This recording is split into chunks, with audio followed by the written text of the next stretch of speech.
समाहार कवितांजलि channel को मु अनामिका स्वागत करुछि आपण समस्त को। कवितार शीर्षक रविवार नुहे सीए गोटे डह डह खरा दिन।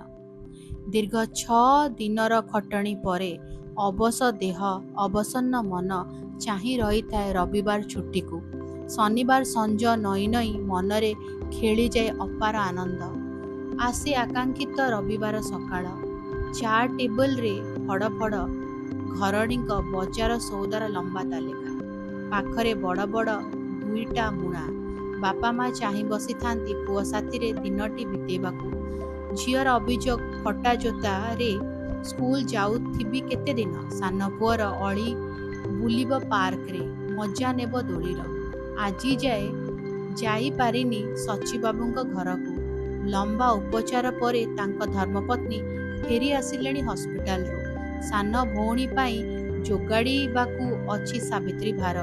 मोहन केते थर आसी दांड कबाटरू फेरी गलाणी समय देई पारिनी ताकू। रविवार साहित्य आसर रे 2 मासर अनुपस्थिति। नीतू अपा अभिमान भरा चिठी लिखिछि आखिरे ढळ ढळ स्मृतिर ततला लुह। रविवार छुट्टी नुह जीवनर शीतल समर सह लढ़िबार दिन। काही आश्वास आह्लाद दंडे सोई पड़िबार दुस्साहस आशार चैतरे से एक डह डह खरा दिन।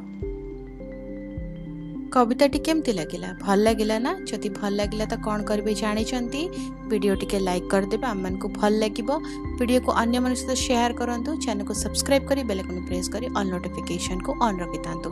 उपस्थापन में जदि किसी दोष त्रुटि रहीगला क्षमा करी अनामिका को।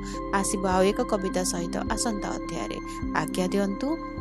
रहुछि नमस्कार।